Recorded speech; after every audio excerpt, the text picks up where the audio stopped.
We here at the Level 1 Lounge would like to extend our deepest sympathies to the family of famed manga creator Akira Toriyama, who passed away last week at the age of 68. Most notably, he was known for his work on the Dragon Ball series, but he also contributed artwork to one of our favorite games that we talk about here on the podcast, that being Chrono Trigger.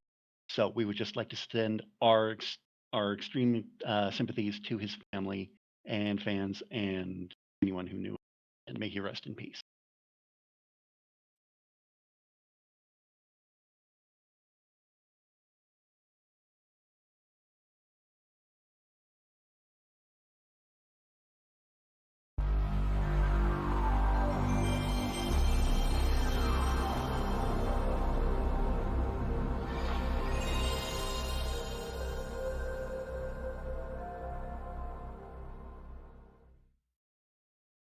Welcome to the Level One Lounge. Grab your controllers and strap in for our uneducated take on all things gaming related.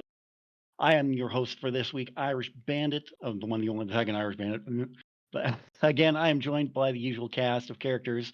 We have Rider Pride 639, we have Agent Maverick 86, and we have Monster Hospital returning to us again for this week's episode. So, how you all doing this week, gentlemen? No Not too complaints bad. yet. Hey, pretty good. Yeah. Good to hear. We will be continuing on with the March Madness tournament. We'll have the division coming a little bit later. We're going to have some news in a little bit. But we usually start these episodes off with just a little bit of talk about gaming related things and stuff. And we're all gamers of varying degrees, be it casual gamer, hardcore gamer. I think I kind of fall somewhere after casual gamer, but there are series that I'm hardcore about. But I think all of us can relate to the fact that we all have merchandise in some form or another of any game we play, be it our favorite games or whatever. So that's what we're going to talk about to start off the show today as we're powering up. Uh, so, do you have any gaming related merchandise? And if you do, what is your favorite piece of merchandise? Let's start with Agent Maverick. So as you see, I have a statue here from a collector's edition from Final Fantasy. I've been in that mode way too much this week. We all have. Assassin's Creed 3 actually, and I am wearing the 25th anniversary hoodie of Assassin's Creed 2, and actually of Assassin's Creed. So I picked this up last year, but the statue, of course, came with a collector's edition for 3. It's been a series that I've been really enjoying since its release. So I don't have a heck of a lot of merch. The only other thing that I've got here is I picked up the ring from Shadow of Mordor at one point and just grabbed it off a shelf at EB Games at the time. So nothing too exciting. Most of the stuff that I actually have is puzzles and disc plates and that type of thing. So, yeah, it's basically all I really have for gaming merch. Monster Hospital, what about you? You have anything? Now in anything adult life, I hung on to no outside collector's editions from like PS3 360 era. I guess even last generation was probably the last collector's edition I bought. But the thing I liked the most, like if it kept fitting, was bright yellow Super Mario Bros. 3 cover from Japan on a T-shirt. It's incredible, just incredible shirt. But I mean, obviously, I filled out a little bit more, so that got retired Yeah, and you handed off to one of my cousins. He went from having the body of a 6-year-old to a 12-year-old. So yeah, you really filled up. Sizes jumped, man. I'm gangly. Collector's edition stuff was always cool. Like I liked Grand Theft Auto 4's lockbox. That was kind of a big deal when it came out. They seem to do big ones, but yeah, no, I just find myself more into the game itself and less into merch. I love going to cons and looking at all this stuff where I'd be like, ooh, if I had $500, I'd be buying this and this. But I mean, grown-up responsibilities. Rider Pride, what about you? I know you have some wicked things in your collection. Oh, I got quite a bit. I didn't really start doing the whole collector's edition thing probably until like Star Wars: The Old Republic. I actually still have that statue of Malgus. It's actually on my desk at work.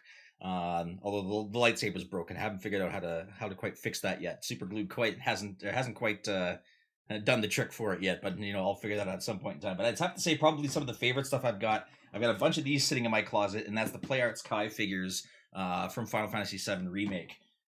Big shock. So like I've got the Cloud one here. I've got Barrett, Tifa, and Aerith in the closet. Speaking of $500, I did spend the $500 in Canadian for the first class edition of Final Fantasy VII Remake when it was first released, and that actually came with a full size Cloud Strife figure with the Hardy Daytona bike. So those are all they're all sitting in my closet collecting dust right now. All new in the box, and not a single one of them has been taken out of the box yet, and likely probably won't ever. But eventually, if things go well, I wouldn't mind actually having like a little display case, kind of like right in the corner here, to that I can show them off. I'd have to kind of readjust my camera angles to show them off a little bit more, but yeah, those would be my favorite ones. You probably see I've got like a hat here from another content creator that I'm actually a moderator for, big into the Call of Duty scene. I've got the downstairs on my TV stand. I've got the collector's edition from Diablo 3. So it's actually got the Diablo skull with the Soul Stone USB stick in the forehead, and comes with like a full copy of Diablos 1 and 2. And yeah, no, that's kind of the extent of my gaming merchandise. I don't really have much in the way of like shirts or anything like that. Yeah, I'm the same. I don't have a lot, but what I do have, I absolutely thoroughly enjoy. You can see some of it behind me. I have the Aerith wall scroll up there. I have the Buster Sword. You can't really see it, but I have a picture of Cloud that Ryder gave to me for Christmas, I think, either Yeah, I Christmas or my remember that. birthday. I moved it over here so you can see it more prominently in my videos. What else? I also have like a stuffed no, a stuffed Cloud stuffy, and I have a Aerith statuette, and probably my favorite piece in my collection has got to be my Aerith Play Art Sky figure in the red dress. This is one I had to have, had to pick it up. Yeah, they are pricey. They are not for the faint of The heart. faint Well, of wallet. yeah, the faint of wallet. There Yeah. we go. But yeah, that's my collection. I'm always looking to add more. I'm probably going to be picking up the novel that came out last year, Traces of Two Past, soon. So add that to the collection as well. But yeah, as you can see, I wouldn't consider myself a hardcore Final Fantasy VII fan, but others may disagree with me on that one. So we are going to jump right into the news. And first and foremost, Respawn has been hit by 23 layoffs as of the filming of this episode of the podcast. Apex Legends among the games impacted. Around 24 Respawn employees have been laid off, part of a series of ongoing cuts at EA that will ultimately see around 5% of the company's workers lose their jobs. Reports of the layoff began circulating on social media Thursday, what's today's date? The 14th? 14. Yeah. Thursday, March Pi 14th. Day. Pi Day, yes. Yeah. With Apex Legends social team among the areas impacted. IGN understands that these layoffs are part of the reductions announced in February that will impact around 670 workers. Layoffs are expected to be completed by the end of this month. We've been seeing this trend, this horrible trend recently with a lot of game developers. Do you think this is going to continue on? I do. Oh, absolutely. Yeah, I do for sure. I know Monster and I have had this conversation fairly often lately, and the more and more I have this conversation with them, the more and more I'm agreeing. Very, very convincing, this guy. But the thing is, Just an ass. yeah. But no, honestly though, he's right. AAA games need to stop. We need to have more AA games. We need to give more. We need to give more love to these indie developers as well. Oh, sorry. It- AAA games don't need to stop, but we need to have AA highlighted more. Is what I should it- be saying. Just And allocate your budgets better. That's all I want to yeah, see. Like, where's $300 million games are hurting companies. Granted, like the Microsoft layoffs, like, yeah, you acquired Activision Blizzard. You don't need their marketing teams if you're at Xbox. Those cuts were going to happen when they got them. Yeah. If you were going in from that acquisition thinking, like, hey, I got this social media job still, you probably don't. They probably don't need to focus to have every individual team have that anymore. Community manager spots, things like that, they're going to go. Apex, I'm not sure the size of the team. The game still does pretty well, doesn't it? Like, I don't follow the Yeah. Apex scene, but I'm sure there's still a good player base for it. But I mean, it doesn't seem like they're putting out Apex 2 anytime soon. I don't know what happened, but yeah, it's tough for every game developer. Like Embracer's a mess. People are looking to be acquired. Like, this is the state we're in where companies like, please buy us. Like, Yeah. take us I somewhere where there's money. I think that there's going to be a lot more developers that are wanting to be bought out, like what Activision Blizzard was with Microsoft, with Insomniac at one point with Sony, a Bungie with Sony, like all of these. We can go on and on and on about all of these purchases, and I think that's going to continue to be a trend as well. And I think we may get to a point where there may not be there may be a handful of third-party developers left, and I think the biggest thing is, I was going to touch base on it here with the next article, but we need, and I'll probably still say it again, and I'll reiterate it, but games need to be on multiple platforms. You want your games to do well, you need to stop selling one game, like your game, to one system. And that's the problem where some of these companies are starting to struggle. I mean, you need to have, I understand there's a need to have the exclusives. It needs to happen. But I believe that it should be companies that have games in-house. Like Spider-Man for Sony, Halo for Xbox. Those need to be your exclusives. Open it up for everything else, basically, that's even connected to a third party. Allow it to go to multiple systems or platforms. They'll have to move hardware at some point, right? Like, I think in Square's mentality, or with Sony, it's bread and butter. Your games probably do the best on that platform. So when those deals come, and obviously money is exchanged for that kind of exclusivity, like, hey, I don't want this to just be on PlayStation. What do we got to do? Like, here's the check. Yeah. Take that money up front. But I mean, long run, I think every company's seeing it. You think, like, Sony admitted too, like, we should have a PC presence. Good. And Helldivers There's is one doing winner always. fantastic. Sure, Helldivers yeah, is doing it's fantastic on PC a and smash hit. PlayStation. Yeah. which is It's, good. I mean, it's awesome to see. You want to see things thrive, right? We don't hope for failure. Oh, But I absolutely mean, not. there's still hardware on the market. Like, I mean, I keep looking and I'm like, man, only Nintendo is laughing. They are just laughing. The amount they sell. Like, looking at Famitsu's sales charts in Japan, I'm like, it's insanity. It's insanity how much Switch has taken over Japan. Well, I mean, the biggest thing on that too is that it's mobile. You can take it anywhere. I mean, obviously, PlayStation now has that whatchamacallit. I can't think of the name The of it. Portal. Oh, yes, but that it's remote play. Your PlayStation has to be on. Yeah. That's So I mean, there's that's the still thing. yeah, there's still another bit of hardware reliance, but at the very least, it's going kind of in the right direction. But yeah, I mean, Yes. Nintendo Switch is going to be is still going to be a hot seller for for months to come, maybe even years to come. Who knows? Just for the fact that, yeah, like I said, you could take it to the bathroom, to the bedroom, in the car, on the road, wherever. Just As don't long take as it you to the have bathroom. yeah, Big live time. streaming now You from could. number 2ville. Yeah. Yeah. But it moves software too. Like, I mean, you love to see that. I always think there's a spot for under your TV. There's always a need for a powerful home absolutely. console. Yeah. I don't know how long that stays going forward. But as of, I think, the next, even another generation, there's going to be a dedicated video game box under your television. Mhm. Like, there's still a need and want for it from consumer. You just don't want to go buy a machine to put under there.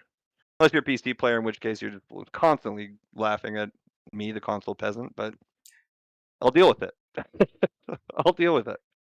Ryder, I mean, I don't think as start. long as Ryder, I mean, as long as as long as hardware continues to develop, as long as manufacturers continue to improve upon the models, like you take a look at CPU speeds and things like that. Now they're getting faster and faster. Die casts are getting smaller and smaller. The size, the actual physical footprint of PCs and consoles, although the PS5 I think was a bit of a outlier in this particular case, but the footprint is getting smaller and smaller too.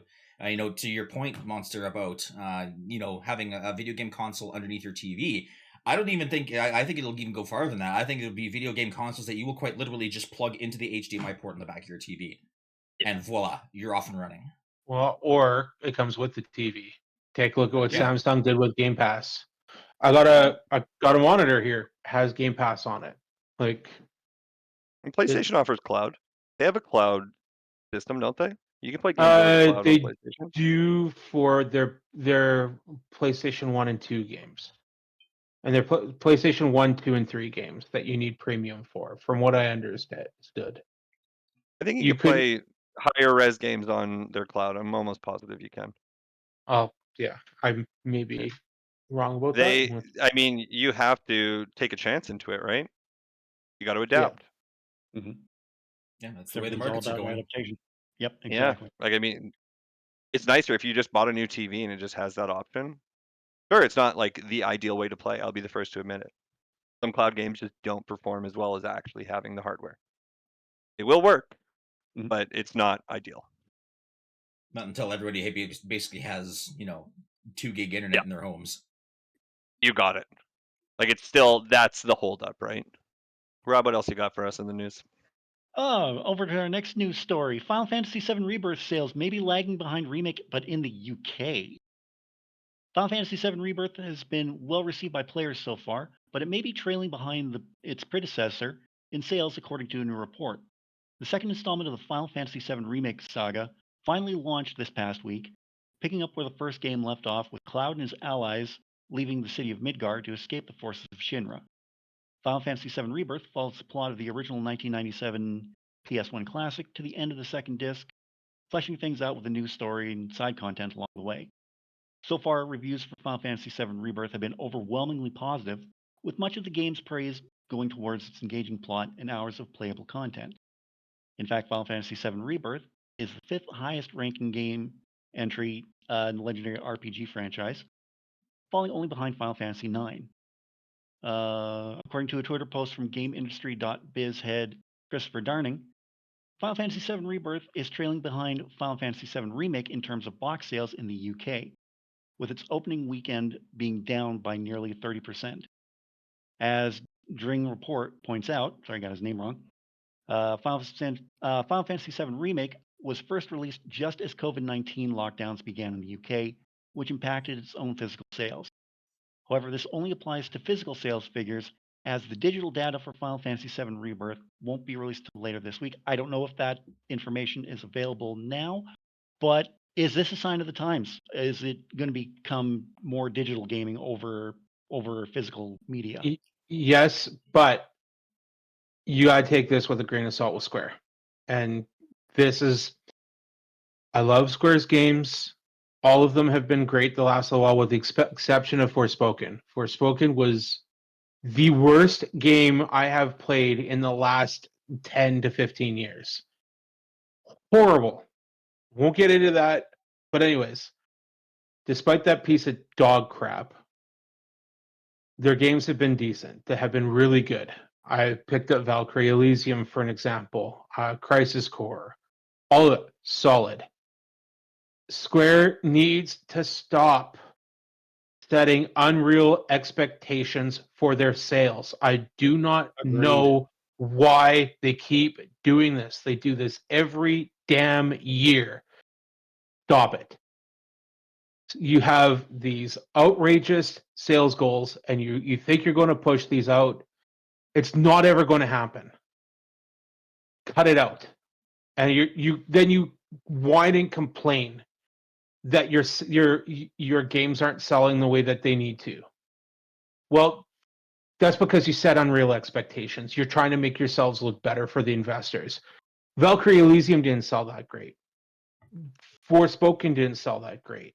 fact, Forspoken was so bad after it was released, they shut down the development team. Like that's how bad that game was. And that's the biggest issue I have with Square. Great games, unreal expectations. They need to cut it out. With the whole physical sales and digital sales, of course digital is going to be better. Monster knows every single game that I have bought in the last while have been physical copies. Every single one of them. With the Remake and Banishers were the first two games that I'm like, you know what? To hell with it. I need to start embracing a digital world. I'm going digital for these games. My prime gaming time is 5 o'clock in the morning. I know it's absolutely batty for me to be able to play that time in the morning, but that's my prime time that I'm gaming. I'm not picking up a brand new game at GameStop or Walmart at 5 a.m. I buy it digitally. I can get it pre-installed up to a week before. Rise of the Robins installation date Thank you. is expected tomorrow, and it's a week out. 5 o'clock in the I morning. wanna- I'm going to get up on Friday and be able to play it. I mean, counterpoint to you and their unrealistic expectations. Final Fantasy Remake sold 3.5 million copies in 3 days. When you're putting out Rebirth, your expectation for that series is going to be we are going to move X amount of units. They have sold 7 million copies of Remake as of September 2023. That's a very successful video game in a pretty Absolutely. niche genre in today's times. So when they launch this game again and spend X amount of dollars, you have to have expectations of it's got to be successful. They're pouring money into it. I don't know what the budget is for Rebirth. I haven't looked, but I got to imagine it's a pretty penny. Oh, it would be. Absolutely will be. From seeing Ryder play on stream, Maverick has even sent clips in. That game is gorgeous. And it's not even just like that technical visual part of it. It's how it moves. Like that combat is like to stop and to select, and the way everything happens. The first to admit it. Like, yes, that game is technically impressive. So I got to assume pretty penny was spent. Are you right, Maverick, by saying let's not look at the physical sales for that title? You're right. You're right. We're looking at box copies in a market where we should wait for that data to come from digital. Because those digital sales are going to be the proof in the pudding that game did incredibly well. And I have a It's just feeling when it the will. stories come out, yeah, like how does it not? Anyone who had played Remake is playing Rebirth. Like at the end of the life cycle of Rebirth, you should see the same figures, should we not? Unless people just want to like have a clickbaity article like that physical box one to be like, well, they're not doing so hot. And I know, like, I'm not the Final Fantasy guy on here, but like for someone like Square who you want to see stick around, that's the kind of stuff where you dig at. They've even admitted, like, that's why the turnaround to let it be on PC is shorter. Lesson was learned quickly. Let's cut that gap. I will. I'm with you. You're right. I'm with you on the box ones. I will also say this. First, it's great that they're expanding Final Fantasy 14 over to Xbox. Monster, you and I still haven't jumped into that. We need to get in on that soon. Get on it. But that being said, I really think that they should look at maybe moving 16 to Xbox as well. Yeah, absolutely. They need, and it ties back to what I was saying before, and this is what I was saying. I'm going to reiterate this. Games need to be on multiple platforms. You want your games to sell well, you need them on multiple platforms. Square is saying this is going to be our sales numbers. You're going to be able to exceed that if you have that on PC and on Xbox. They are a third-party developer. This is what I was talking about. What they should have done is say, look, we're developing this game. You want it, you're both going to have it.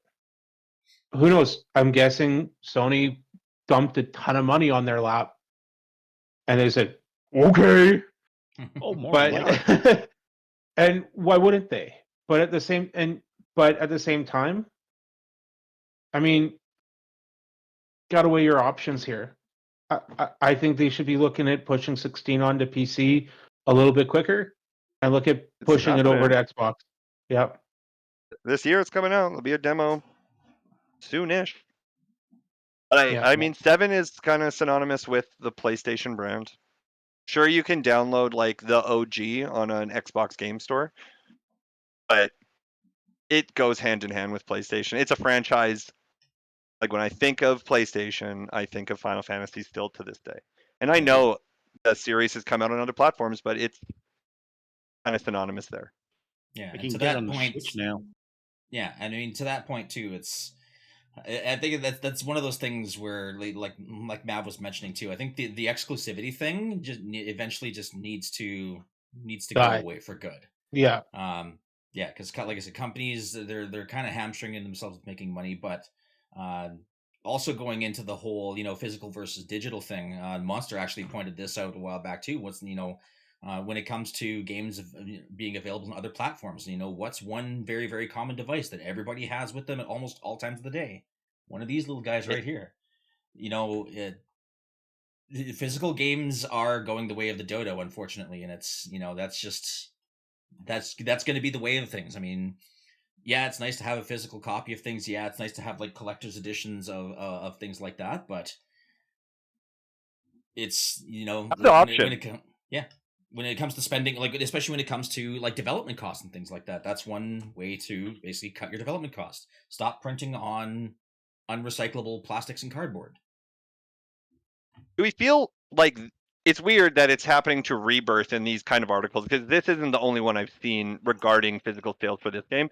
Where's the article about Call of Duty physical sales year to year? Good question. Because there's no way Call of Duty is moving that many more physical copies. Like it has to be down. It has to be down significantly. Like where is that article? They just get the articles of like, yo, this thing's half baked. Like, Oh yeah, yeah, absolutely. like it hurts too, but everyone still buys it. Yeah. Well, and especially considering you get way more bonuses for buying digitals nowadays. Yeah.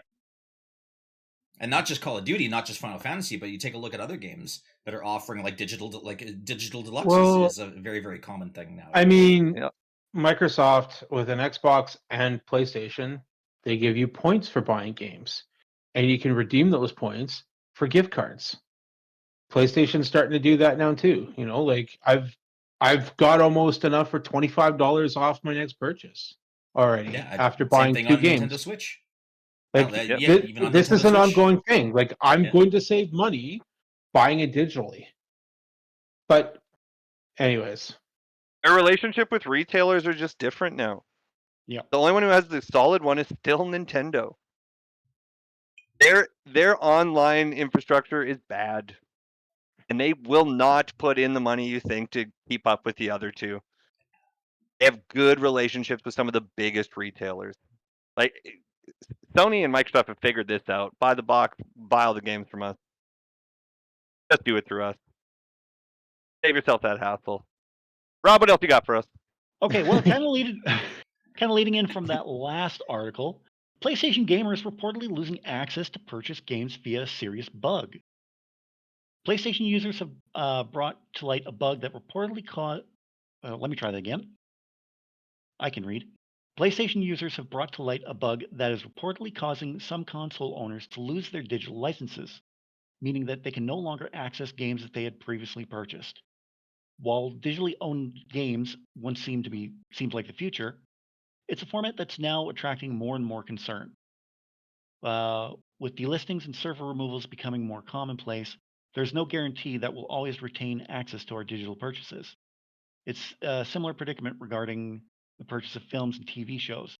Just take a look at the recent dissolution of Sony's Funimation streaming service, with users informed that none of their purchase content would be transferred over to Crunchyroll, resulting in mass outages.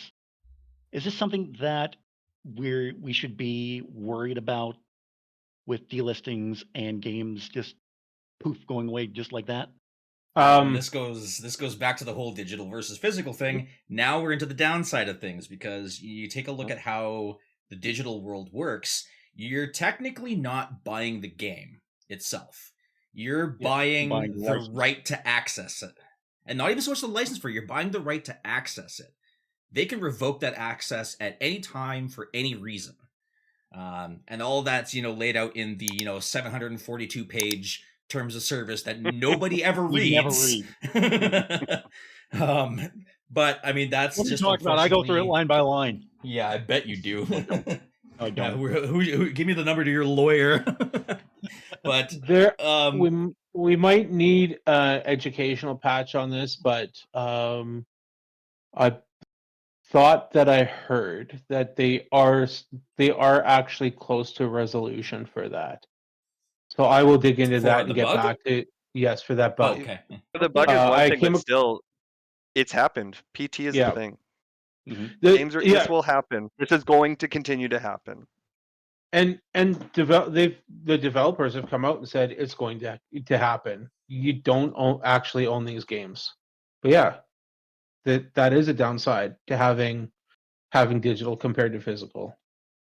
It's one of the reasons why I was so hesitant. Why I was so hesitant on going to digital. That was one of the reasons. I think that's also one of the major reasons that's going to make the subscription service a bit more commonplace. I think a lot of people will be able to justify that whole ideal where technically you don't own the games, but you're paying $15 a month to play whatever you want. Ryder, I will also give you another argument for subscriptions, and I never thought in my wildest dreams I'd be making this argument. Okay, hang on, I'll re-record. They're amazing. Yeah. Games are too bloody expensive. That's the other thing. It's way easier to buy a subscription for $15 to $20 a month than it is to go and buy a physical, to go and buy these games. I mean, Monster and I were talking about this yesterday. Prince of Persia, best way to play it. Go sign up for Ubisoft Plus for a month for $20. Play the crap out of the game. Maybe play a little Avatar. Cancel the subscription. Yeah. I mean, and they're going to get their money's worth, right? They're going to make money off of that. Mhm. But that's where Game Pass and that's where PlayStation Extra and Premium is now like. So we got to get on this. We got to compete. And I think their catalog's really great. Looking through it, like leading up to the PS5, that catalog is great. Like they're comparable in every way. Like I won't have anyone tell me one's better than the other. They both offer something different, and they're both really robust in what they offer. If you argue there's nothing on that PlayStation catalog for you to play, you're a crazy person. You're not looking There's hard so enough. many games on there. Yeah, there's so many games on there. Well, but take the chance, right? Like this is where we run into. Yeah, between PlayStation Plus, Game Pass, Nintendo Switch Online, everybody's got something for everybody. That's the key to it. Yeah. And like you have to be varied. Like watching Twitter posts of like, here's the Game Pass games. They're like, what? No one even knows what this is. I'm like, but you can just try it. Yeah, It doesn't even hurt you. It's included in your subscription. Like, try it. But then you And get tell me you games hate like what the announcement that they made yesterday for Sony. Marvel's second, what was it? Marvel's Midnight Suns. Midnight Suns. is being released on Extra. That was a game I was interested in, didn't want to pay for. Now it's on Extra. I want to download it and try it. Same way here. A whole lot of people didn't pay for it. That's why it slowly made its way.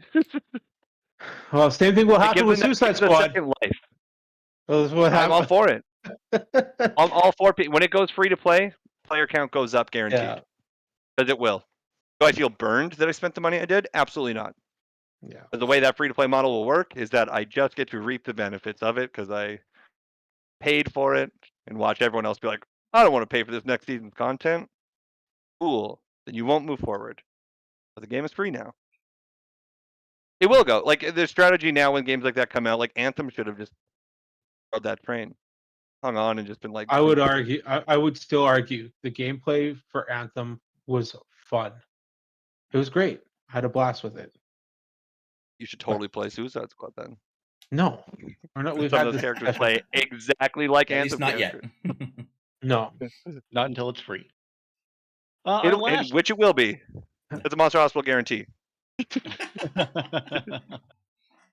And our last bit of gaming news is that Summer Game Fest 2024 date and live stream details have officially been announced. The Summer Game Fest 2024 date and other info has finally been revealed. Easy for me to say. Jeff Keighley's Summer Gaming Showcase kicks off the live stream on June 7th at 2 p.m. Pacific time. And feature new video games announcement, first looks, and trailers. Are we all looking forward to Summer Games Fest? I can say for myself, definitely after how well received last year's Absolutely. was. And one now thing that they've I'm cleared up the whole drama thing, with random people showing up on stage and blabbing out random crap. My hopes are a little bit higher for this year, just for the simple fact that it was a lot of updates last year. There wasn't a whole lot really announced for new games. The slightly higher expectations, not exceeding expectations. Square, but I'm looking forward to it because I'm hoping we get to see more games and more announcements. And that's the thing. Like last year, there's a lot of updates that already come down the pipe, or a lot of games that were announced. For this year, it's been fairly quiet in my mind for what's really been announced. Yeah, it's been a pretty light year. I want to know what I'm going to be playing at the end of the year. I know there's one game. Monster Rock and I are going to be crushing Space Marine 2 for sure when that comes out. Yeah, I mean, I'll tell you, like, also with the Embracer Group, which isn't doing well, they're still saying full steam ahead on that one. I like that. Don't announce games that are 2 years away. There's plenty of games you've showed at 2 years ago's Video Game Awards or 2 years ago's Summer Games Fest. Show us those games. Actually show them. I can see cinematics all I want. I think they're beautiful too. I think they're a good selling tool when you first announce them. But when it comes to Judas, the next time you show me something, it better be gameplay. Like, and a release date. You can't keep giving and a release date. Like when do we get our hands on this? I think there's a lot of games that we've been seeing or hearing about that I want to see. Like, show me what we're going to be doing in these video games. It's nice when you get a flashy new, like, here it is, 2028. You're like, wow. That's so far Come away. on. Yeah. We didn't need that to get flashed. It's not always good to look to the next thing. You're right. What am I playing this year? Like, what's the steady stream of video games coming out from now until then? What am I doing in the hottest part of the year in the holiday? Like, what are those big titles going to be? What's going on in I'm with you on October? that. I mean, I'm more of an instant gratification guy. Give me a summer of shadow drops. There you go. Oh, man, there's nothing better. There's just nothing better than a shadow dropped game. Like, here it is today. I'm looking at you, Hi-Fi Rush. He's still salty about that one. And none of you played it. I did never well. even heard of it until last year. No one did. That was why it was shadow dropped. No, Jeff Keighley's got it down with no E3. Like, my memories of E3 are fond. Like, those 2 days across press conferences were special. Like, getting up in the morning, starting with Microsoft, working your way through third parties to end your day with Sony, and then waiting for the next day for Nintendo to go was always so special. Like, it's just, those shows had some of the best reveals ever. Jeff Keighley's kind of taken the ball and ran with it and just doing it in one stage show for everyone. He absolutely has. And so what are we thinking? Level 1 Lounge does a reaction to Summer Game Fest? Well, we kind of have to. That's kind of our shtick. I think we're going to have to, but we will. I think we'll give details about that later. I think. Yeah, we got time. We got lots of time. So anyway, that's it for the news. So let's get into level 1 and let's get into March Madness. Now, before we begin, I do have to do an educational patch because we had a little bit of a snafu in last week's episode where we said a game won that it actually didn't win. So I'm going to correct that now.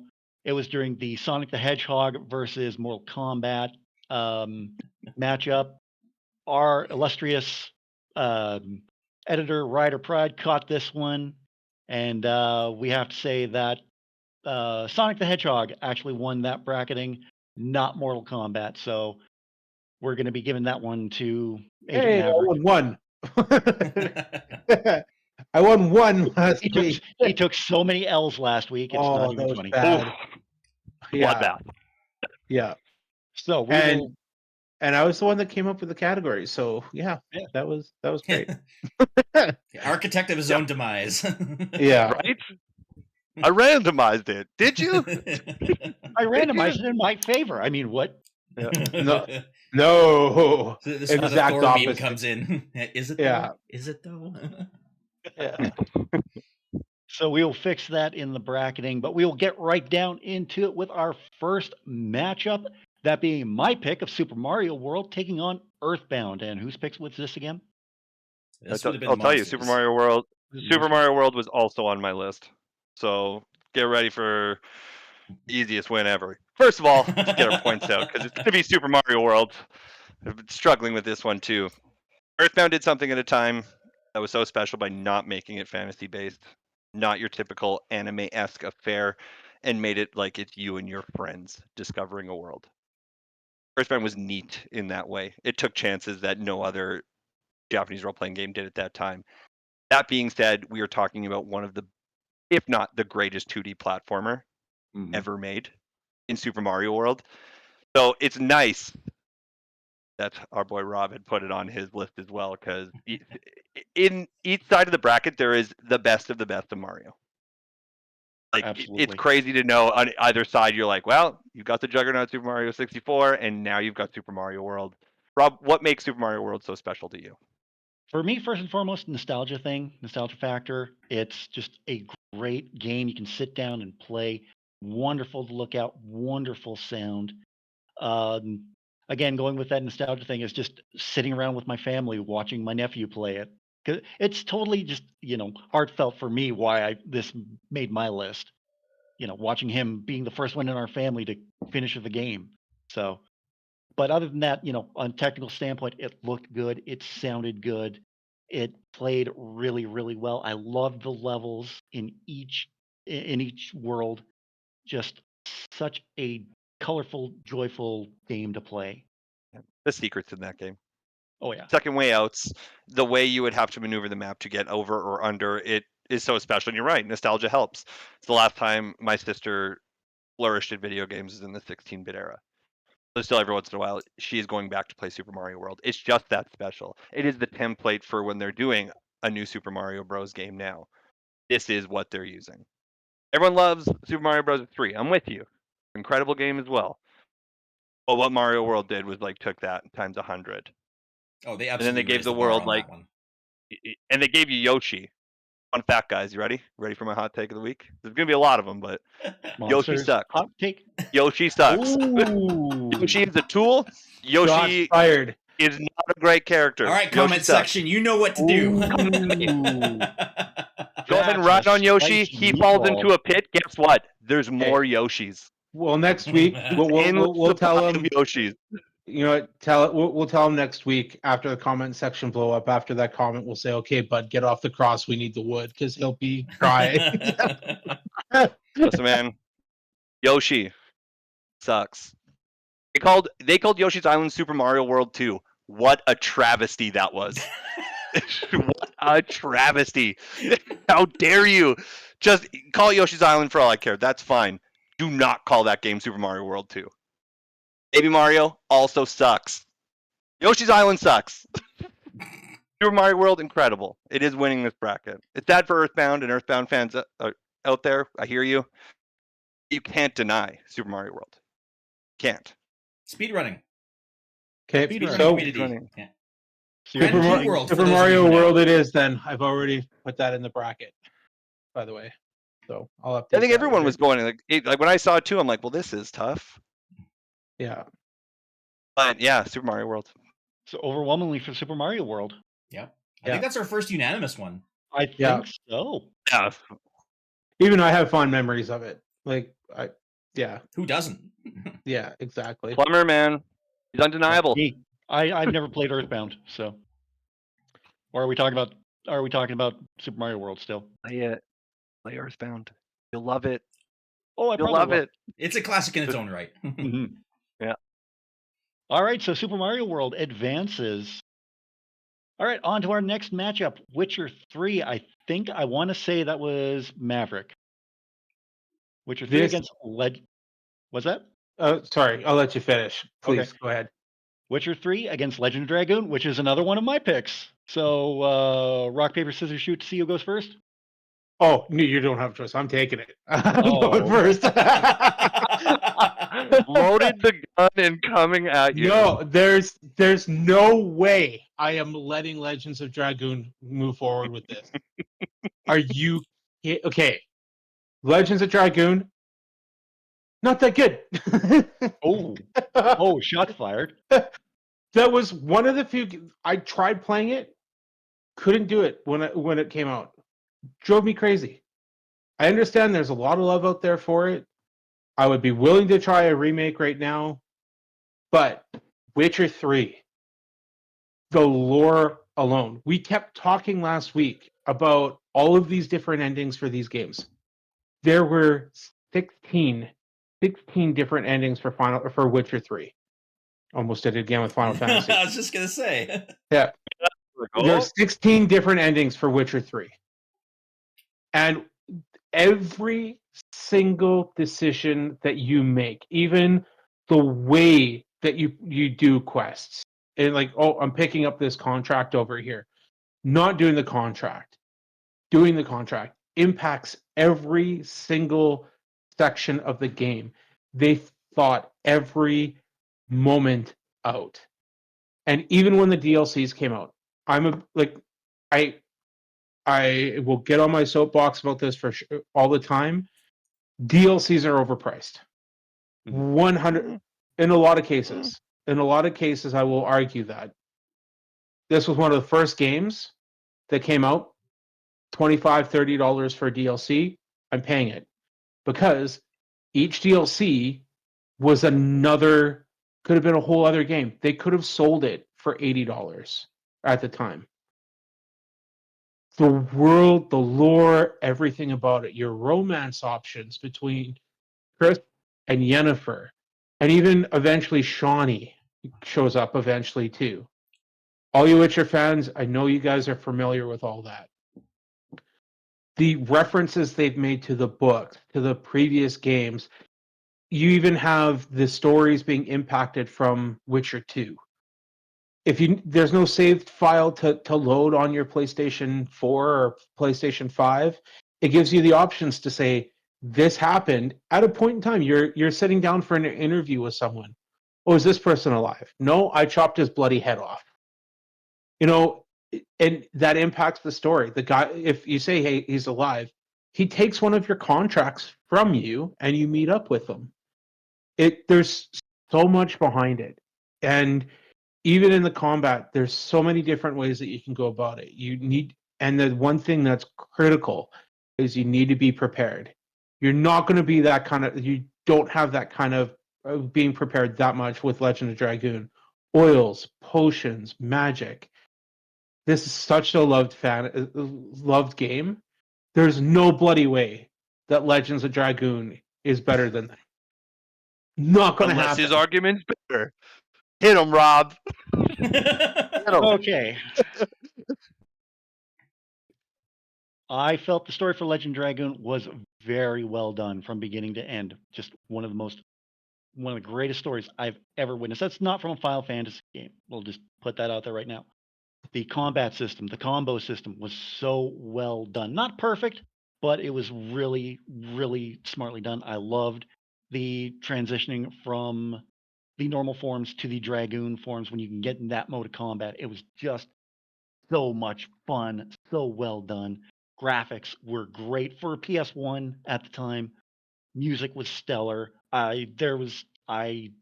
Nothing about this game in my mind was bad or Final Fantasy clone-ish, if you ask me, because that's a major, major complaint that I've heard from everybody. Oh, it's just a Final Fantasy clone. It's just a Final Fantasy clone. F you, no, it wasn't. Legend Dragoon there goes stood the on its comment own section merits. again. I'll take that attack personally. I'm Legend one of of those people. Dragoon stood on its own merits and was nowhere near a Final Fantasy clone.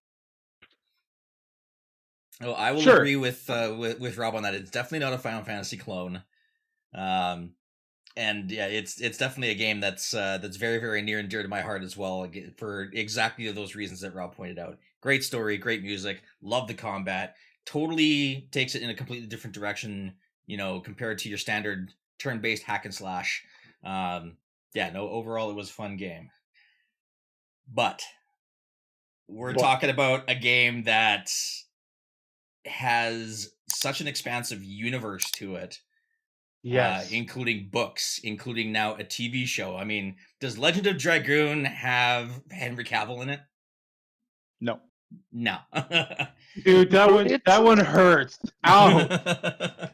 Oh. I mean, Yeah, I know. technically, The Witcher doesn't have Henry Cavill in it anymore either. Anymore, yeah, that's true. That's true. But But what are your thoughts on this? That one hurts. I mean, getting personally attacked by Rob for calling it a Final Fantasy clone. I mean, whoa. No, I think it's just a game that looked at JRPGs and said, we can do it. That's how it felt. Like, you thought you could do it. And I don't think it holds up anywhere near JRPGs that are even on that platform. That being said, I think Witcher 3's combat is bad. I've always thought the Witcher combat is bad. I've told this to Maverick. It doesn't overall ruin how big that game is. My dog in this fight is lesser. There is, if we're going off followings for 2 games, yeah, it's bigger for The Witcher 3. It's clear that The Witcher has that following, that fandom. Game of the Year 2015. I mean, Game of the Year for Legend of Dragoon in all 12 people's hearts out there. Got you back, Rob. Maybe not. Maybe not Game of the Year, but Well, defend your game, man. I mean, this isn't the one I'm going to be defending. The ones I'm going to be defending is going to be later. Yeah. All right. Yep. Yeah. All right.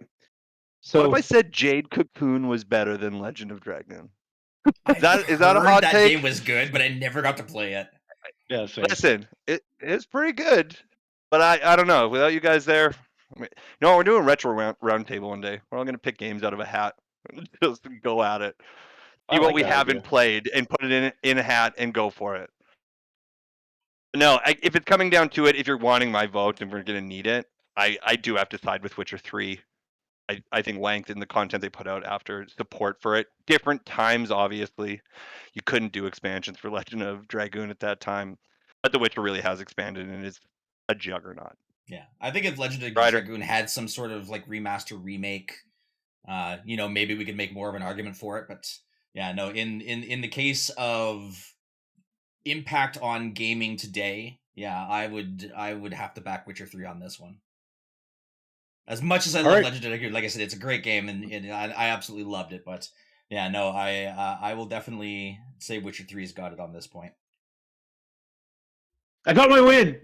It's my second win, but this one's the one I actually fought. First one that wasn't on a technicality. Yes.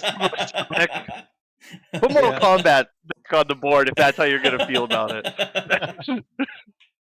So by a vote of 3-1, Witcher goes on, and Legend Dragoon is gone. Rest in peace. Anyway, on to the next matchup in this round. Halo 2 taking on Mass Effect 2. Who had what? I had Halo 2. And the knee, Maverick. Bend the knee. All right, who's going first? Here's the thing. Halo 2, I put on this list because of the social aspect. I remember getting my Xbox together. Chewie and I would show up. Everyone would have LAN parties, get everything connected, and game for hours on end in multiplayer. The story was great. Combat didn't bring anything exciting in. Nothing new. Dual wielding, man. Am I going to defend your game too? Sure. Okay. Dual wielding, yes. But outside of that, there wasn't a whole lot that was really new. The glitch Online with multiplayer. the glitch with the rocket launcher and the sword still is hilarious.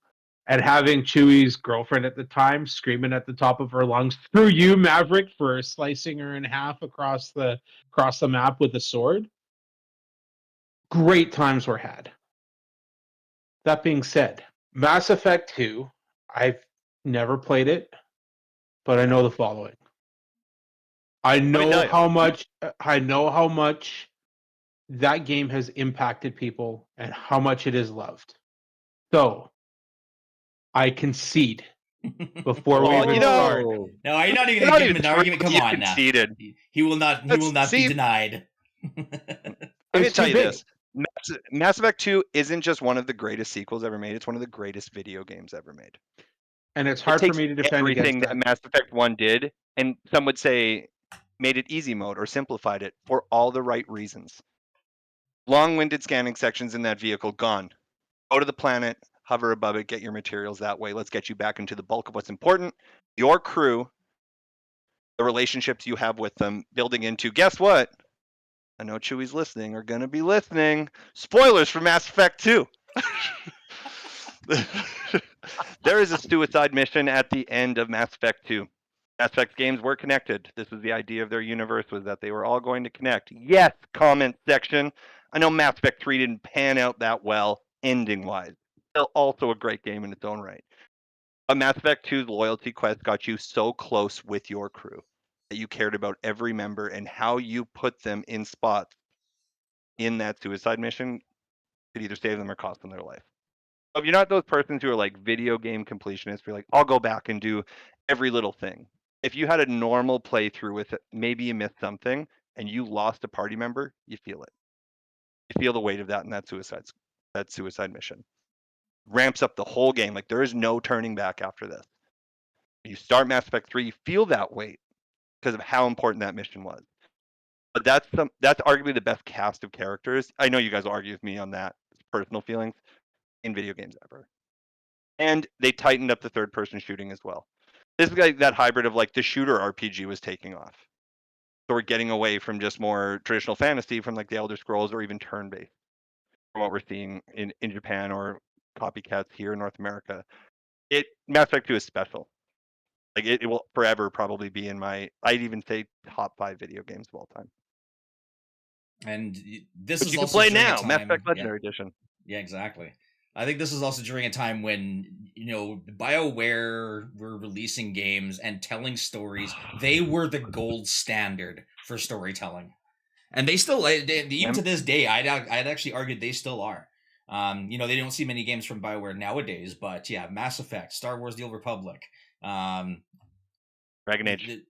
Dragon Age.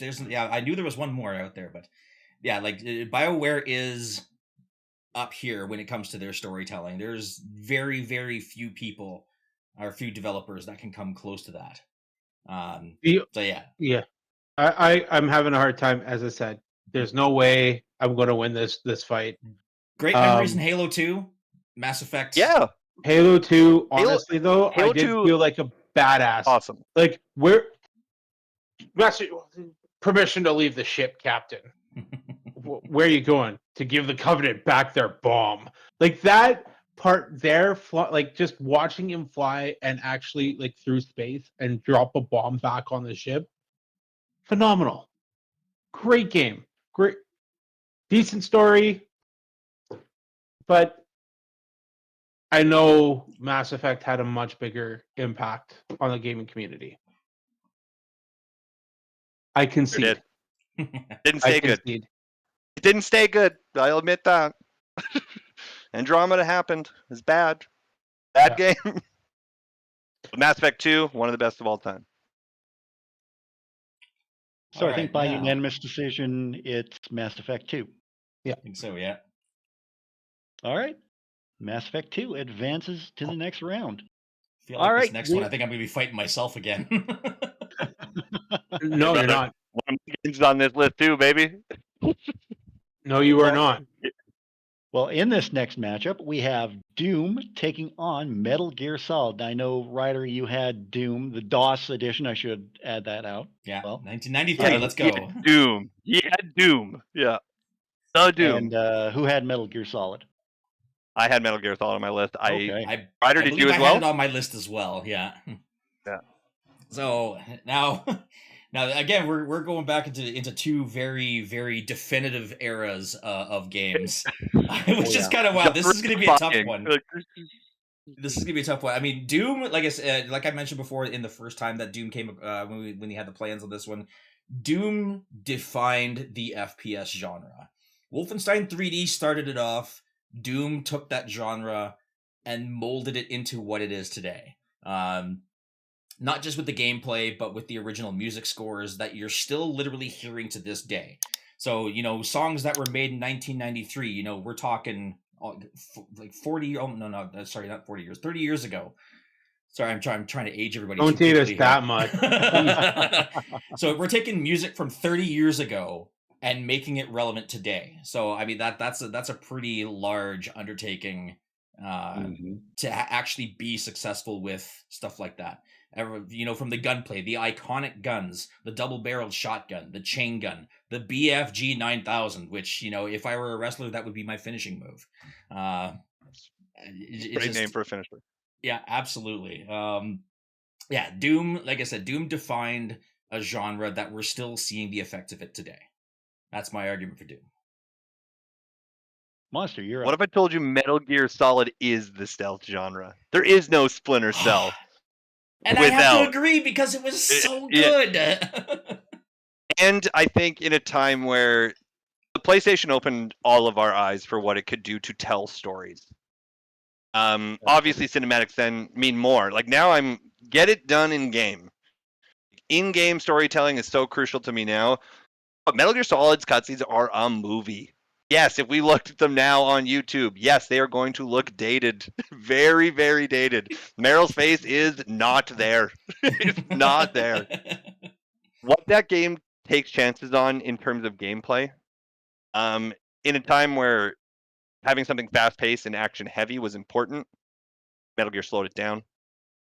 Metal Gear would prefer you to get up close and personal and as quiet as possible. An astounding cast of characters, great array of weapons, the coolest hidden stuff. One of your codexes is just straight on the back of the case of the game. They'll never tell you the number, they will just hint at where it is. Obviously, Psycho Mantis. What an incredible boss fight. You have to switch controller ports. You have to. Yeah, and I believe I don't know how this game is emulated. Yeah. I talked about this exact fight on a previous podcast episode when we were talking about most memorable boss fights, and that was one of the ones that I picked was Psycho Mantis. And just to know, like, when you start the game with a pack of cigarettes, you're like, but why? And you finally get to the laser, you're like, oh man, now I smoke? Like, there's a reason for these, not just to be cool. But also, I love Hideo Kojima. Yes, I'm a fanboy for him. This is my Final Fantasy VII, you guys.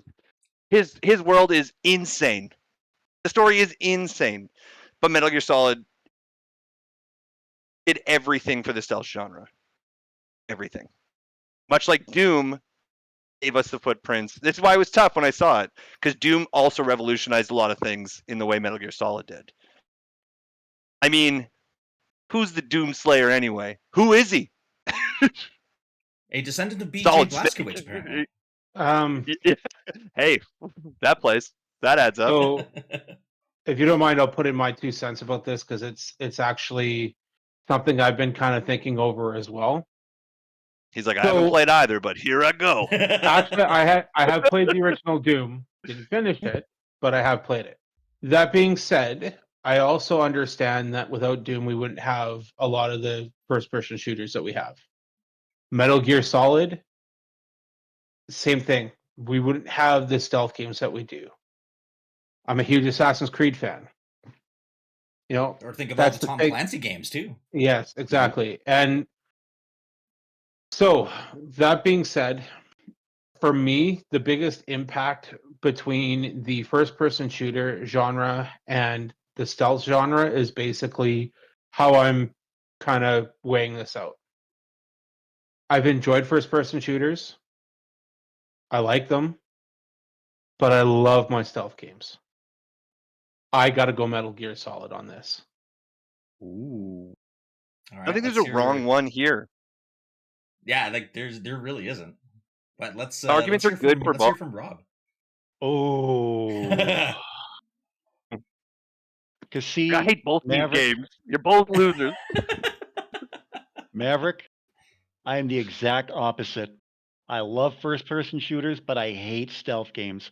I would rather get in there, run and gun, and fire and mow down everything. I cannot sneak around and try to be all sneaky and hiding behind things. I have to go and go in guns blazing. So I You'd got to feel give. different with a hidden blade.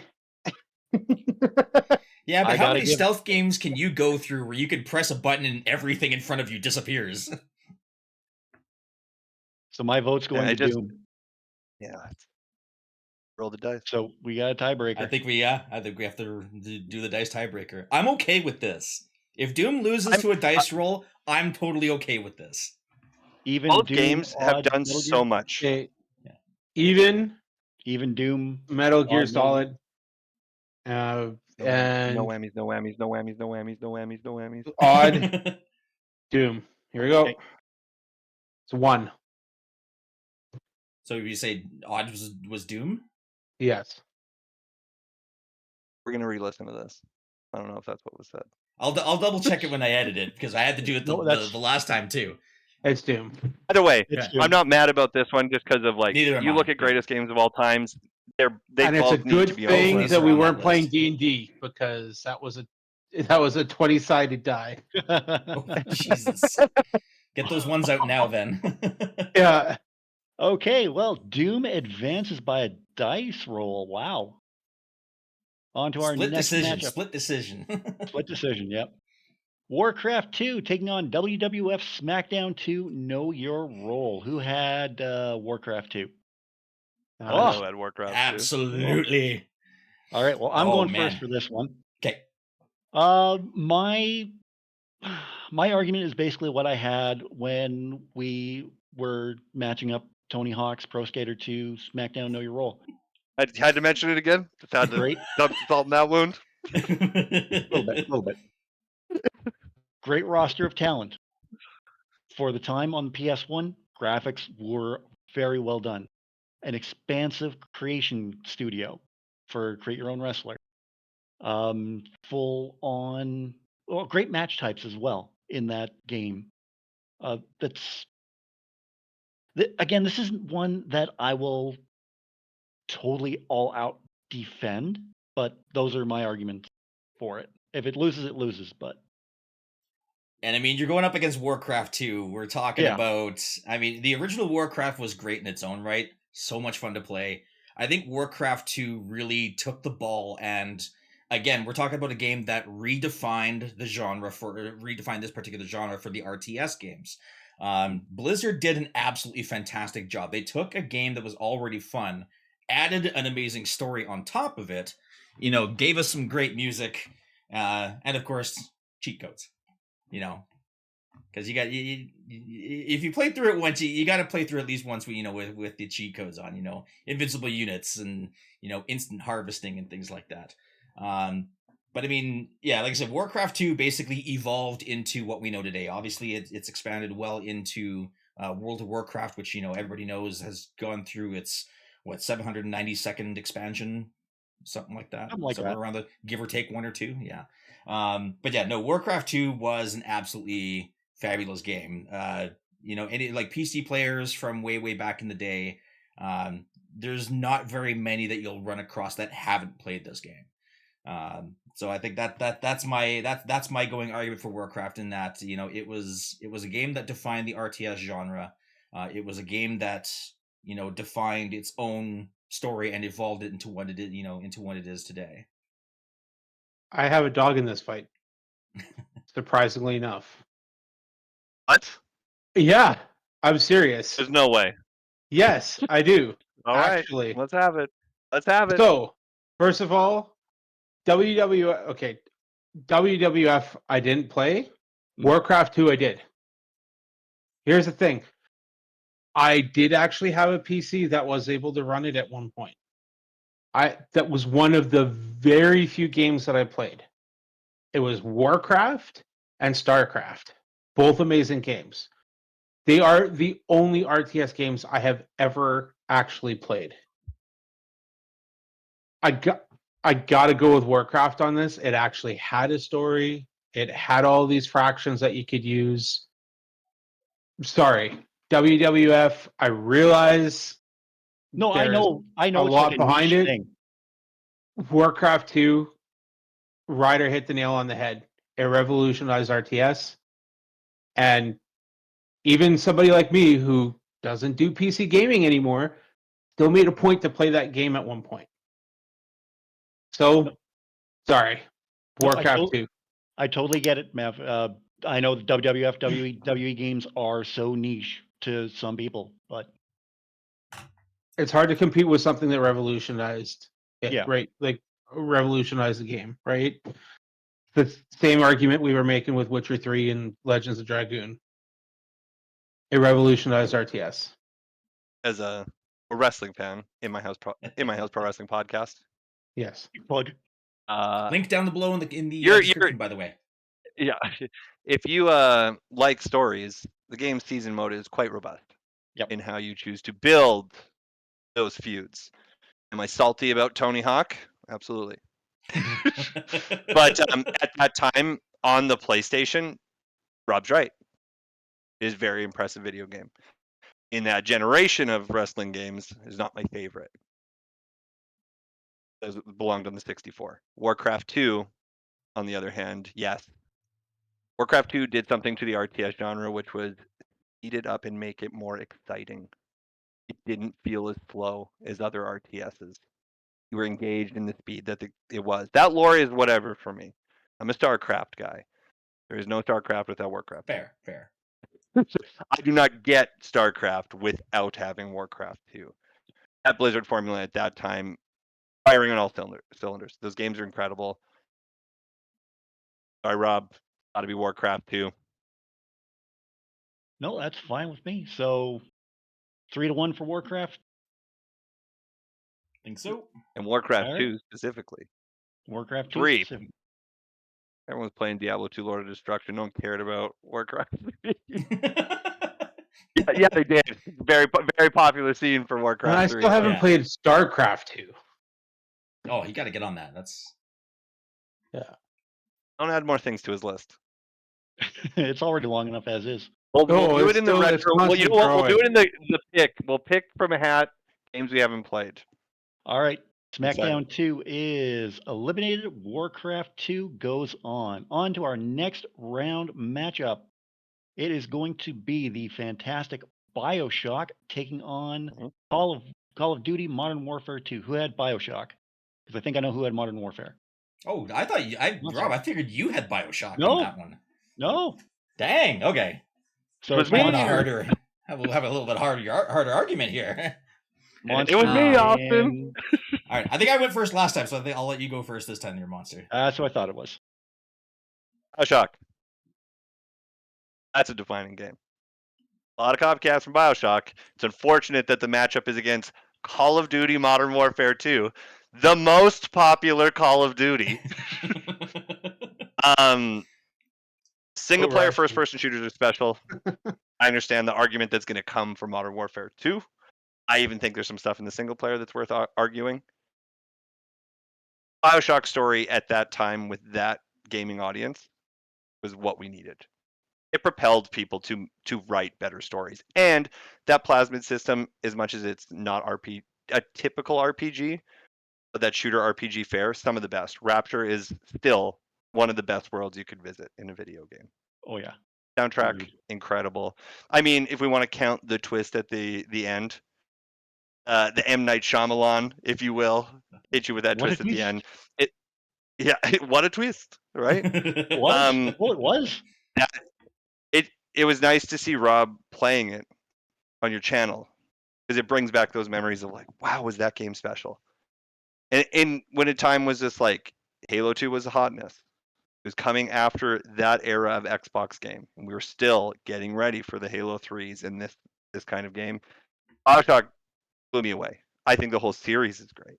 I think BioShock 2 does special things, maybe not so much in story, but I definitely think BioShock Infinite carries that trend of being able to tell really good narrative in video game, not needing to rely on having a multiplayer to carry weight.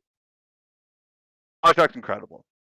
But I'm excited for Ryder's argument because I'm probably going to agree with a lot of the points because I also was an Xbox 360 user at the peak of his pick.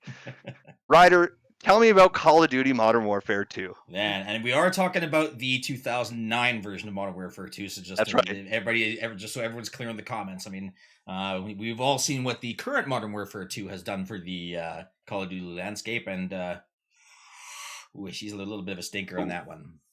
But for a few reasons, the story not so much. It's more of the multiplayer gameplay, some of the online stuff that it has to do with. But that's totally a different argument. Call of Duty Modern Warfare 2, 2009 was one of the. I ended up getting this game as a Valentine's gift for my girlfriend, just believe it or not. Because the part that actually drew me into it, believe it or not, was the TV commercials when they had Eminem doing one of his songs for it. And just seeing some of the gameplay that they had, like when you were circling the White House in the chopper and you were the minigunner on the side, and you could see what your bullets were doing to the landscape around it. Like you were destroying parts of the monument, you were tearing off chunks of the landscape. But speaking of twists in a story, Modern Warfare 2 had that amazing twist, and it made you hate the character even more, who was voiced by Lance Henriksen, by the way, with General Shepard.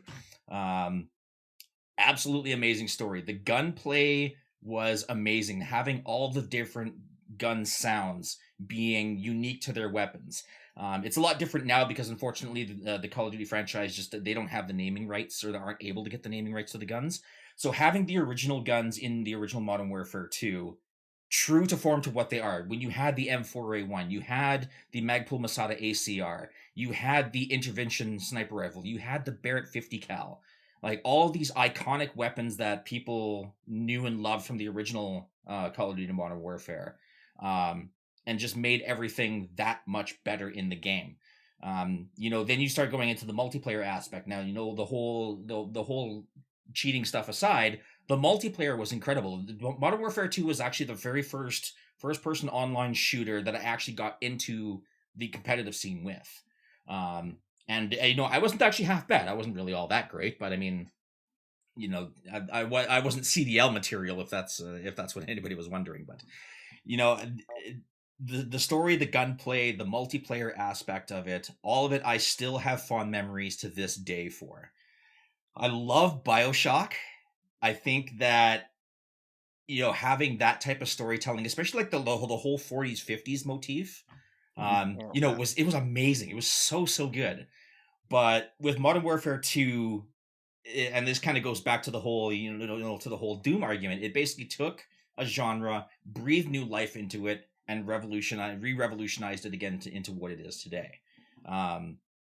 So I mean, with Modern Warfare 2, yeah, I mean that's obviously going to be my pick going forward, for those reasons: gunplay, music, story, twists, the online multiplayer being as good as it was back in that day, the competitive online scene for it. It offered something for everybody who was into first-person shooters, whether or not you were, if you just wanted the single-player aspect of it, or if you wanted the multiplayer aspect of it, or if you wanted the competitive aspect of it. It was all there for you. Couple Rob, what do very you think? good arguments. I've never been a fan of the Call of Duty franchise myself personally. Like Monster said, played BioShock on my channel, loved it from start to finish. I got to give my vote to BioShock. How about you, Mav? What are you thinking? Uh, You're like, that I want grin no on his part of face. this. Yeah. It's tough because for me, I played Modern Warfare 2. I loved it. Who didn't? It was a fantastic game. The twists, everything that was included. Multiplayer was a big part of it. But thing is, I'm going to say this: I've never completed BioShock. I did have a chance to play it. Shock. I know Just I'm shock right here. Yeah. I did play it a little bit. I had a hard time getting into it. But I definitely got into that world where it's like Monster's right. You don't need to rely on multiplayer. I'm going to go with BioShock. Oh, that one hurts. 3-1. But I'm okay with that. Like I said, I You know- really enjoyed BioShock when I played it too. I never did play the second or third ones. But you know, I think when I first bought BioShock, I bought it in a 2-pack game. It came with BioShock and it came with Elder Scrolls Oblivion Game of the Year edition in a 2-pack. That's right. And I That lost is a ton right. of hours on both of those games. You know what? It's crazy. Modern Warfare 2 at that time, the most hot button game. No Russian. Arguably the most talked about Oh, opening man. mission in video games in the last how long? It really That got one- eyes on that franchise. For all I the love Call of good, Duty for all the 4. right and wrong reasons. Mhm. Yeah. Call of Duty 4 Modern Warfare also really great. They were in peak swing then. But yeah, Ken Levine, man. When that guy decides to write a video game, then he just borrows everything from System Shock in every game he makes. I'm cool with that. Electrify someone and hit him with a wrench. I'll do that all day. I'll do Oh, it all same. day. Same. That's a good Love point, actually. Not Sorry, to mention guys, like how engaging Big Daddies are. Mhm. Yeah. In our next matchup, we have Ghost of Tsushima. That's a mouthful. Taking on Pokemon Red and Blue. Who had what? I'm guessing Well, you know who Maverick had had what? Ghost and Ryder had Pokemon. No, Did actually, Ryder that have was that Pokemon? no, he didn't have. Oh, that was I had Monster. the other Okay. Pokemon. Yeah, this one's Monsters. Okay, this should be a good one then. Who would like to go first? Oh, please. Maverick, the floor is yours. Thank you. Ghost of Tsushima for me is on this list because it's one of my favorites. And the storytelling that was done for this game was incredible. The combat was incredible. The decisions that the ending will stick with a lot of fans in regards to this as well. Being able to having to decide whether a certain character, I don't want to say too much because I know Ryder might be going back and playing this one at some point. I But haven't quite finished it yet. yeah, the ending with a certain decision that needs to be made is incredible. Having that included. And if Chewie was here, I know exactly what he would say. There's a point in time the game gets boring. It gets dull. It's rinse and repeat. It's got the same thing that's going on. Sounds like I'm making an argument against it. I realize. But then you get to you get to this mission and you're attacking ships. You're getting onto a boat and you're attacking people on a ship. And being able to fire a cannon at Ghost of Tsushima in that game was a lot of fun. It gave a new, fresh feeling at that point. The additional story that they added for the DLC was fantastic as well.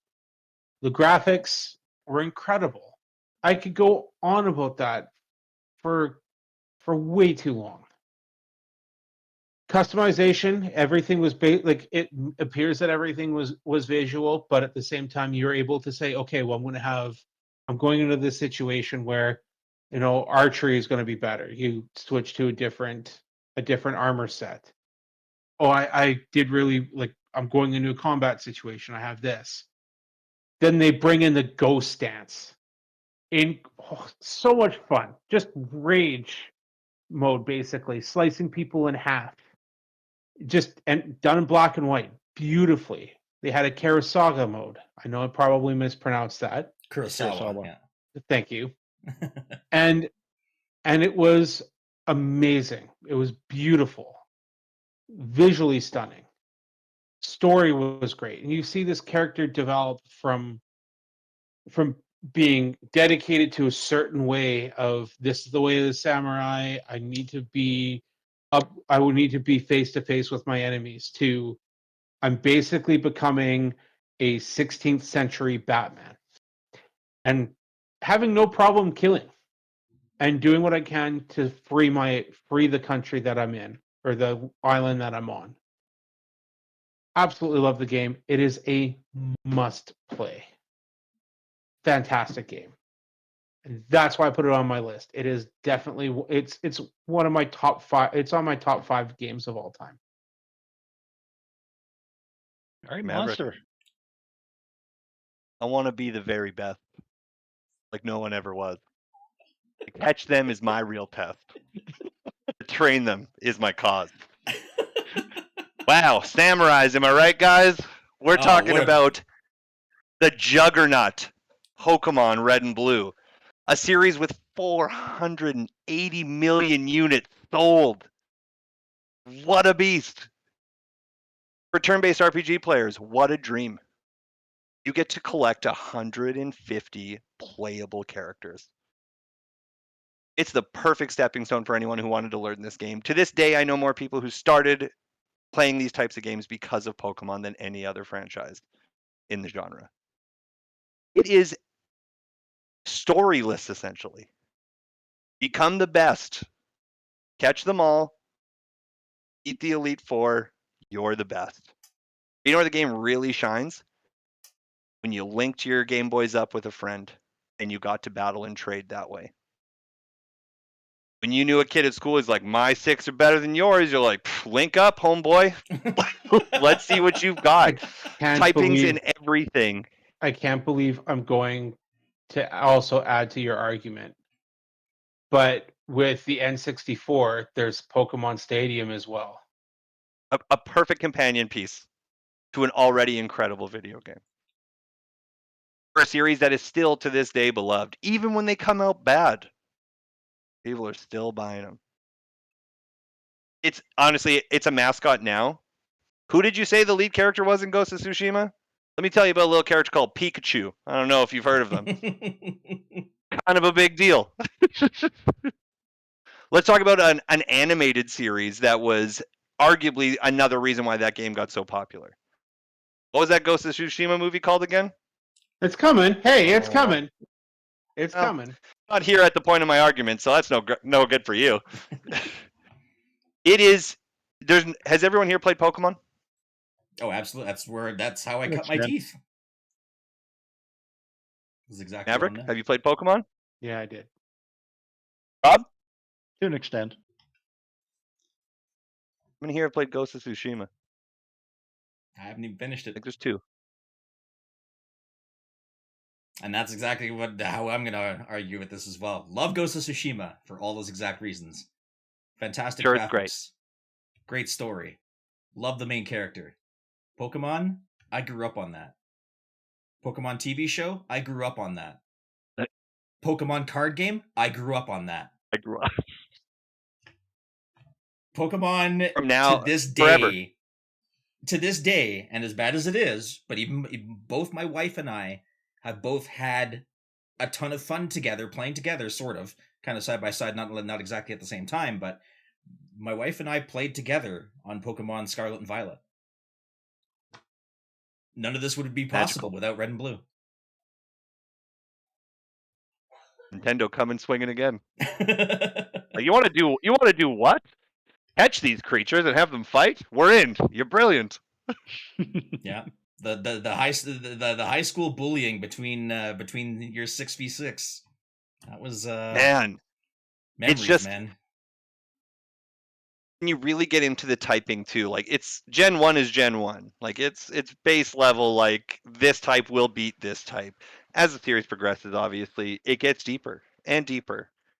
But that original 151, apologies, is still the most important to this day. And still some of the best work creatively from the Pokemon company in terms of design. I mean, obviously, I'm taking Pokemon. You guys see how I started that one? It's magic. Magic. That was a beautiful segue. I'm not gonna lie. Very well done.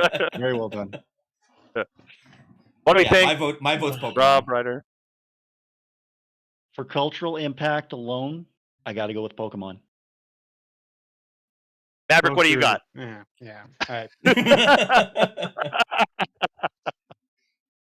Yeah, another L. Like, yeah, that's fine. You know Witcher. That one I kind of see it coming. Down. Yeah. I mean, Witcher was pretty decisive. Let's be real here. Yeah. And But now I'll tell you about another one. Yeah. we are into our final matchup of this division and of this episode as God of War Ragnarok takes on Final Fantasy VII. You and me, Mav. Mav and Rob. This one is You going know, You want to go first? This one's going to be such a hard fight because here's the thing. Rob, Ryder, I know this is your favorite game of all time. That's and my I- favorite game of all you guys time. love God of War Ragnarok? I do. That's why it's on my list. Where do I start? From the beginning, So usually.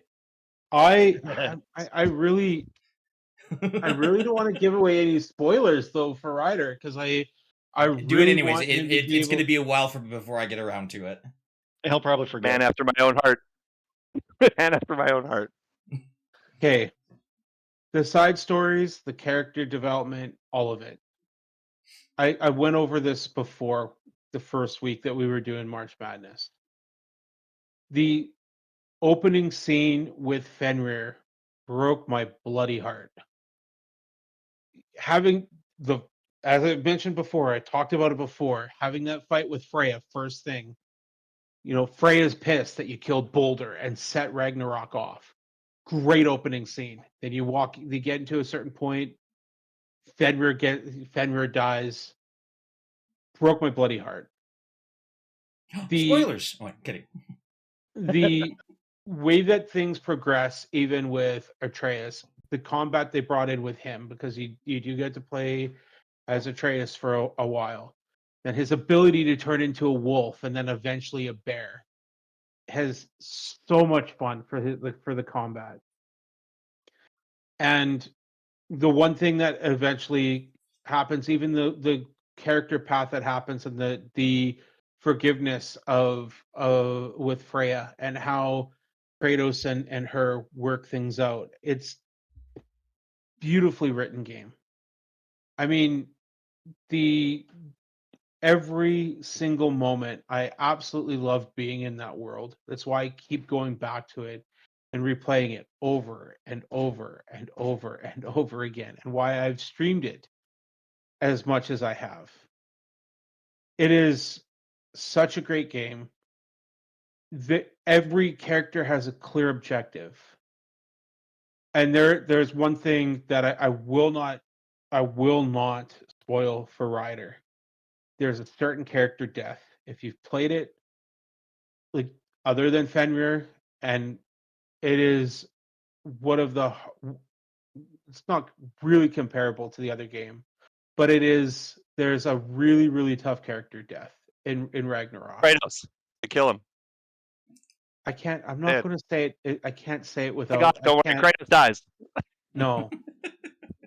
No, but there is a character death that is very hard to swallow. It's not as impacting as what Aerith would be, but it has that in the game. And it is beautifully written, beautifully done, great graphics, combat. They expanded on it.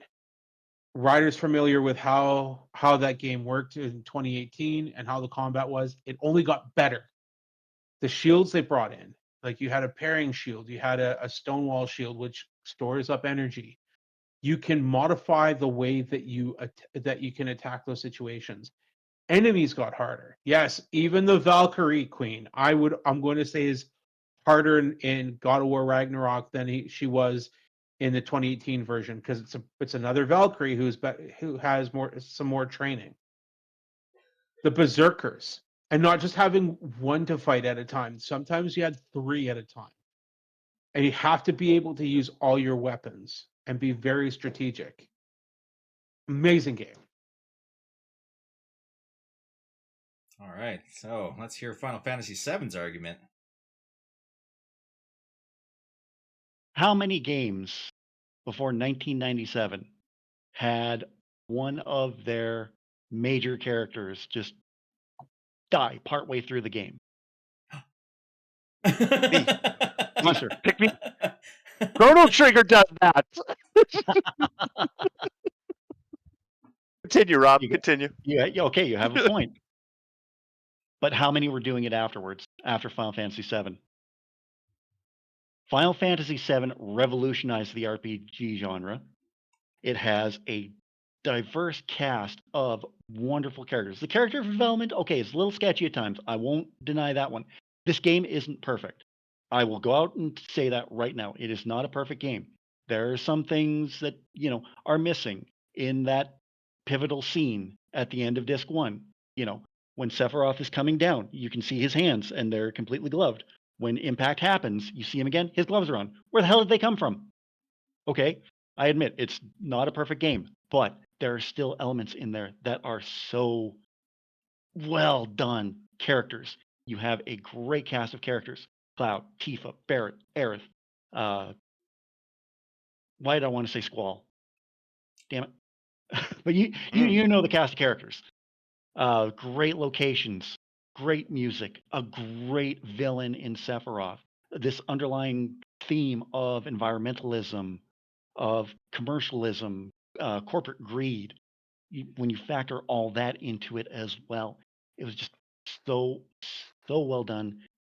20 years later, and that death still affects me more than any death there is in media to this very day. It's still one that chokes me up every damn time that I see it.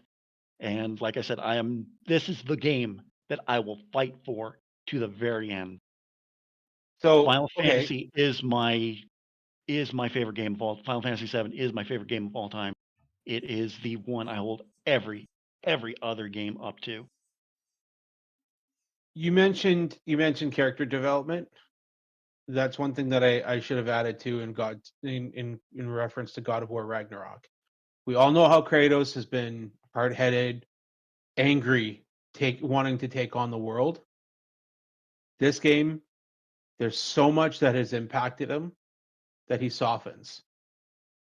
That hope that he had comes back, and he is able to actually face himself, his former self, and say, "You're an asshat," and actually be able to deal with things and come to terms with the things that he did.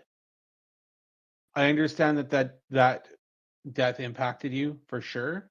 I get it. Still does. Ragnarok had a death like that as well. For me, sorry, better character development. And like I said, character development is kind of sketchy in Final Fantasy VII. I will give you that one. All right, so I guess we But gotta other go than that, to splitting arguments then, hey? All right, Moss, do you want to go first, or you want me to take the lead on this one? I haven't played Ragnarok.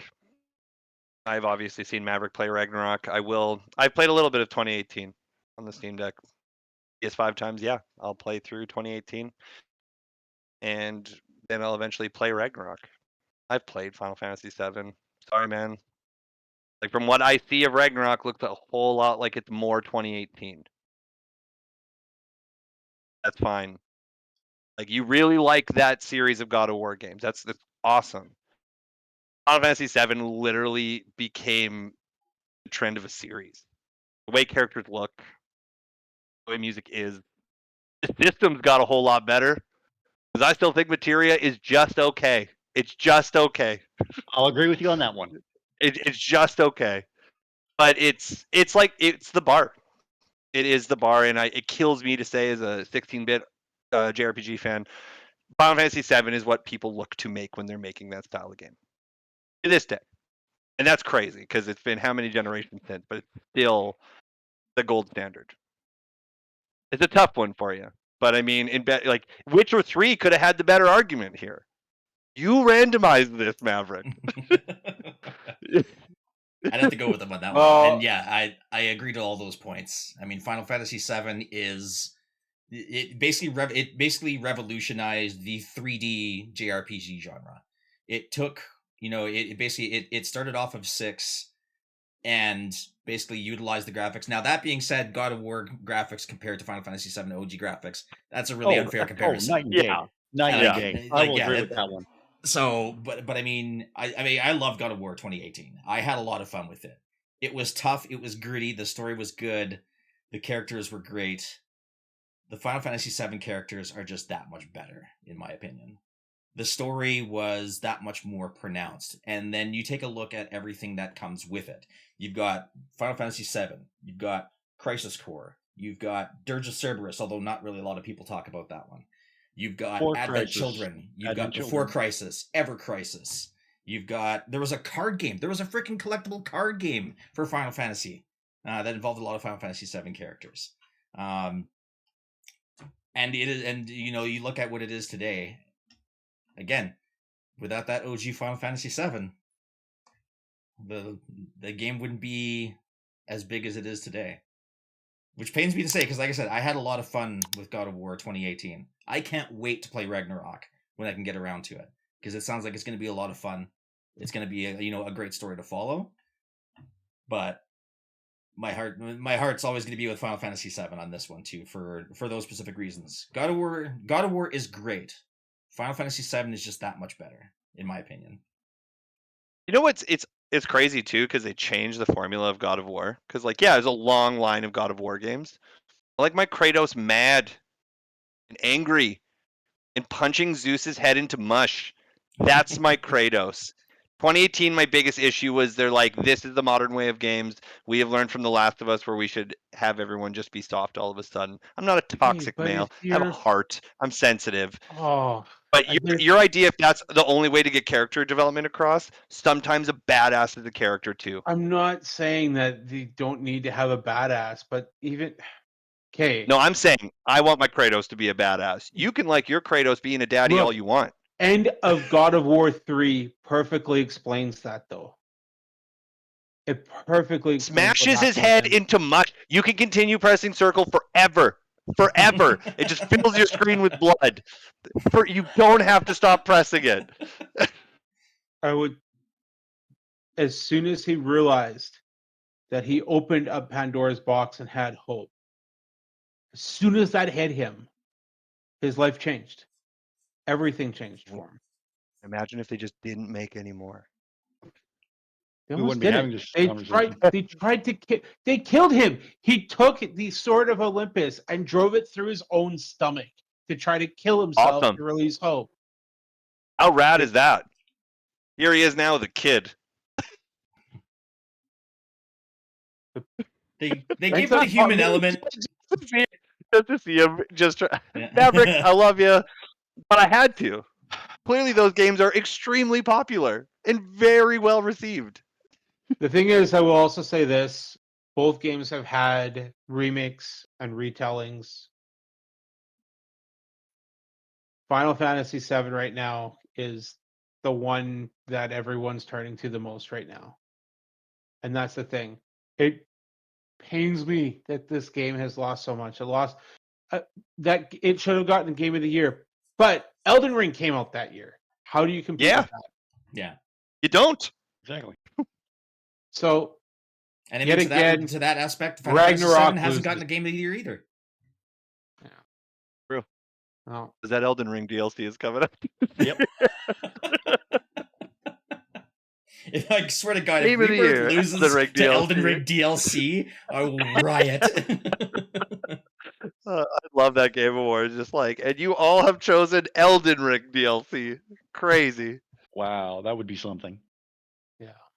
I mean, again, So- God of War made it on the list. Be happy for that. Tony Hawk Pro Skater 2 is sitting on the bench, man. You think I sleep well at night? Yeah, I do. 'Cause I you're know not you gonna lost sweat sleep it. over Chrono Trigger, that's for sure. Oh, everybody Trigger's still on at the his resort lost sleep. Listen, man, people have spoken. Chrono Trigger's incredible. We gave you your appeal. You won. Let it go. Come on, Elsa. Never. Be like Elsa and let it go. Yeah. All right. So 3-1. Yeah, Final I Fantasy. can There's been a lot see. tonight. As sad as it 3-1. is to see, I think Final Fantasy VII is the bigger one here. All right. And that wraps it up for the divisions. And we are now into as of next week, we will be into the quarterfinals. And we've got some amazing matchups coming for the quarterfinals as well. Wow. Warcraft 2 versus Bioshock. Wow. That'll be a fun one. But that'll be a fun one. But that won't be until next week. So I think it's time to put the controllers away and power down the system. Gentlemen, thank you for joining us again this week for this episode. And we're going to be right back here next week doing it all again. We'll have links below for all of our social medias. You can catch me on YouTube. I post every Monday, Wednesday, and Friday. You can catch Rider Pride 639 over on his Twitch channel. Maverick, where are you streaming? I've been streaming on Twitch lately. I will be jumping into Rise of the Ronin here next week. Looking at doing a stream for that here next week. I am trying to get through Final Fantasy VII Rebirth. Right now, I'm likely not going to be streaming this week, just because I would like to be able to finish that up and get a review on my site on Facebook, the new Geek Corner. But I do want to try to get 100% of the game done before I actually give my final thoughts and opinions. But I will be looking at doing Rise of the Ronin here next week and Stellar Blade in April. Cool. And you can catch Monster Hospital on the In My House podcast. Going to be a big time coming up for you. WrestleMania's just around the corner. That's right. I'll put the link below, and you can listen to our picks for the top 3 WrestleMania entrances. Awesome. That'll be a good one. All right, so that wraps it up for this week's episode, everyone. Thanks for joining us, and we will talk to you again next week as we continue on with March Madness. I don't know who's hosting. I think it's going to be Ryder next week, but Yeah, I'll be taking over next week.